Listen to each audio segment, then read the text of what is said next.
Clean Architecture é uma estratégia arquitetural orientada ao desacoplamento. Desacoplamento entre regras de negócio da aplicação e recursos externos. Ponto. É só isso. É basicamente isso.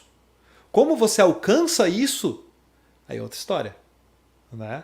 Mas o objetivo é que você traga esse desacoplamento entre as regras de negócio e os recursos externos.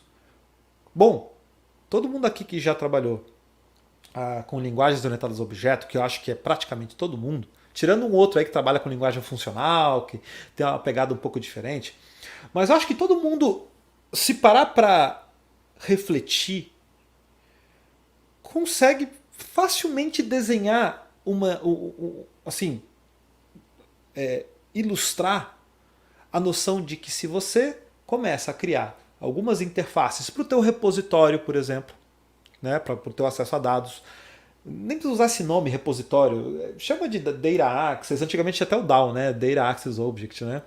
Então, se você cria essa interface e você começa a acoplar as suas regras de negócio com esta interface e não, de certa forma...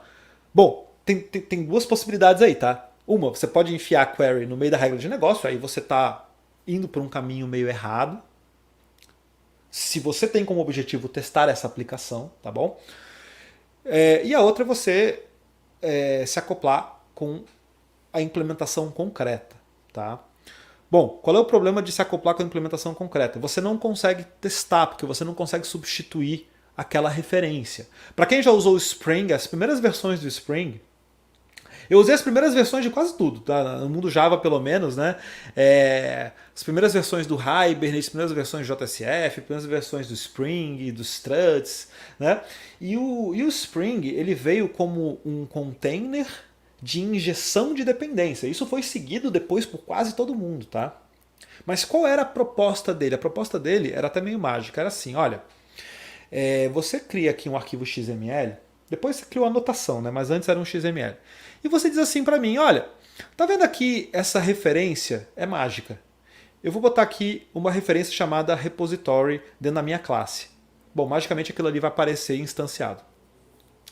Aí quando você ia rodar os teus testes, você substituía. Você dizia que para o teste você ia injetar outra dependência, ele colocava outra dependência, né? Aí o pessoal falando aí, ó, esses containers, né, IOC, né, de inversão de controle. E aí você conseguia ter essa flexibilidade. Tá bom? Então é relativamente fácil de imaginar a implementação de uma coisa desse tipo de desacoplamento.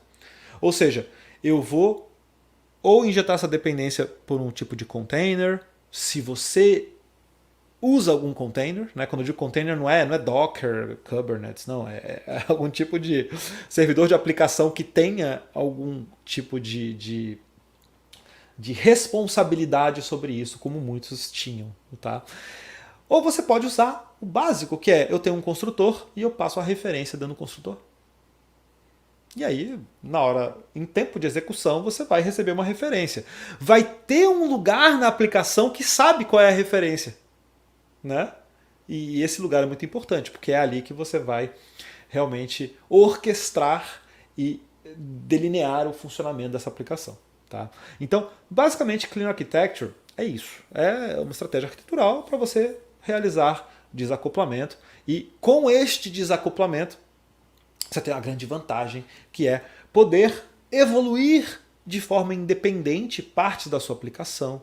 Ah, não quero mais, de repente, essa biblioteca aqui que está interagindo com a minha API. Você tira e põe outra e o resto da aplicação não fica nem sabendo. Ah, não gostei dessa biblioteca, troca. Ah, vou mudar o banco de dados. Você tem um pouco mais de facilidade para fazer isso. Eventualmente você vai trocar um framework, é uma coisa mais difícil. Né? Então, você vai ter que refletir a respeito disso. Tá?